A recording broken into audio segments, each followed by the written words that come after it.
بسم اللہ الرحمن الرحیم۔ حضرت انس بن مالک رضی اللہ تعالی عنہ روایت کرتے ہیں کہ آپ صلی اللہ علیہ وسلم نے فرمایا اپنے بھائی کی مدد کرو، خواہ ظالم ہو یا مظلوم۔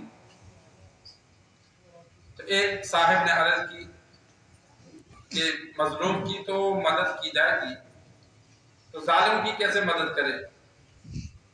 آپ صلی اللہ علیہ وسلم نے فرمایا ظالم کو ظلم سے روک دو، یہی اس کی مدد ہے۔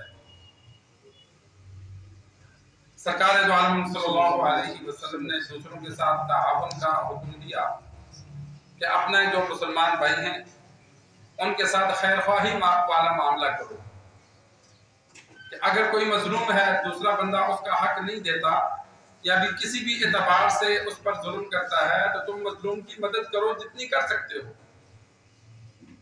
جتنی مدد انسان دوسرے کی کر سکتا ہے، دوسروں سے حق دلوا سکتا ہے، اتنی مدد کرے۔ زبردستی کر سکتا ہے، قوت والا ہے تو زبردستی کرے، زبردستی نہیں کر سکتا تو اگر زبان سے سمجھا سکتا ہے تو انسان دوسرے کو سمجھائے کہ بھائی یہ حق پر ہے، تو نہ حق ہے، اس پر بیجا ظلم نہ کر، دنیا میں نہ صحیح اگلے جہاں کو حساب دینا ہے۔ انسان زبان سے سمجھا دے، دوسروں کے حق کھانے والے کو بندہ سمجھا دیتا ہے۔ جس طرح بعض جگہوں پہ بہنوں کو حصہ نہیں دیتے تو انسان ان کو مخاطب کیے بغیر ویسے بندہ سمجھا دے کہ دوسروں کا حق کھانا حرام ہے۔ والد دونوں کا تھا، بچیوں کا بھی تھا، بچوں کا بھی تھا، دنیا سے چلا گیا، وراثت منتقل ہو گئی، اب بچیوں کا حق کھائیں گے تو وہ حرام ہے، اور حرام کھانے کے بجائے ان کو دے دینا بہتر ہے۔ اپنا حق کھاؤ جو اپنا ہے، دوسروں کا کیوں کھاتے ہو؟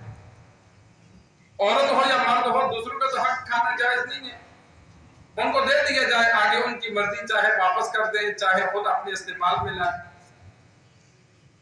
اسی طرح اگر کوئی بندہ گناہ میں ملوث ہے، دوسروں کے حق کھانے کے بغیر انسان دیکھ لے تو یہ گناہ کرنا بھی ظلم ہے۔ ایک بندہ نماز نہیں پڑھتا، ایک بندہ روزے نہیں رکھتا، یا ایک بندہ کوئی غلط کام کرتا ہے، شراب پیتا ہے، جوا کھیلتا ہے، چھوٹے بڑے گناہوں میں ملوث ہے، تو وہ اپنی جان پر ظلم کر رہا ہے۔ اس لیے کہ گناہ کرنا یہ اپنی جان پر ظلم ہے، تو اسے وقتاً فوقتاً سمجھانا تاکہ یہ برے کاموں سے باز آ جائے، یا جو دین کے کام نہیں کرتا وہ کرنے لگ جائے، یہ اس کے ساتھ خیر خواہی ہے، تاکہ وہ اپنی جان پر ظلم سے باز آ جائے۔ دوسروں پہ ظلم کرنا وہ بھی غلط بات ہے، اپنے اوپر ظلم کرنا یہ بھی غلط بات ہے۔ اپنے اوپر ظلم یہ ہوتا ہے کہ انسان اللہ کے احکامات پر عمل نہ کرے، تو یہ اپنے اوپر ظلم ہے۔ دنیا سے جائے گا تو اگر گناہگار مرا تو اللہ کی مرضی ہے، اور اگر بغیر ایمان کے چلا گیا تو پھر تو ہمیشہ کے لیے جہنم ہے، پھر تو اپنے اوپر ایسا ظلم کیا جس کا کوئی تجارب نہیں ہو سکتا۔ تو یہ سرکار دو عالم صلی اللہ علیہ وسلم نے فرمایا کہ اپنے مسلمان بھائی کی مدد کرو، ظالم ہے اس کی بھی مدد کرو، مظلوم ہے اس کی بھی مدد کرو۔ ظالم ہے تو اس کی مدد یہ ہوگی کہ اس کو ظلم سے روک دو، مظلوم ہے تو اس کے ساتھ تعاون کرو، جو ظالم ہے اس کا ہاتھ پکڑو، اسے روکو کہ بھائی فلاں کا حق دینا ہے تو اس کا حق مت کھا۔ شرعاً یہ منع ہے، جو جائز طریقہ ہے دونوں کو سمجھا دیا جائے، لڑائی ہو تو سمجھا دیا۔ آپ صلی اللہ علیہ وسلم کا معمول تھا، کوشش کرتے تھے صلح کروا دینے کی۔ ایک واقعہ ذہن میں آ گیا، دو صحابہ مسجد میں لین دین کے معاملے پہ تو میں ہو گئی، آوازیں بلند ہو گئی۔ آپ صلی اللہ علیہ وسلم کے 9 گھر تھے، 9 کے 9 کا دروازہ مسجد میں کھلتا تھا، تو پردہ ہٹا کے دیکھا تو پوچھا کیا مسئلہ ہے؟ تو لینے والے نے کہا یا رسول اللہ یہ میرا حق نہیں دے رہا۔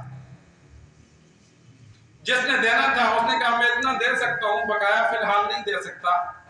تو آپ صلی اللہ علیہ وسلم نے لینے والے کو اشارہ کیا چل یہ آپ جتنا دیتا ہے وہ لے لے، باقی چھوڑ دے۔ وہ مان گیا کہ چلو ٹھیک ہے اتنا دے دے، باقی میں معاف کر دیتا ہوں۔ یہ آپس میں ان کی صلح کروا دی، طریقہ اختیار کیا۔ اسی وجہ سے علماء نے لکھا ہے کہ اگر کسی بندے نے قرض دینا ہے، دوسرے کا حق دینا ہے، تو وہ پورا نہیں دے سکتا، کچھ دینے پہ راضی ہو جائے اور اگلا جس نے لینا ہے وہ معاف کر دے تو یہ جائز ہے۔ یہ نہیں ہے کہ تو نے پورا ہر حال میں دینا ہے۔ اگلا اگر معاف کر دیتا ہے کہ چلو یار 5 لاکھ دینا تھا، تو نہیں دے سکتا تو مجھے 3 لاکھ ہی دے دے، جتنے پہ وہ صلح کر سکتے ہیں تو یہ جائز ہے۔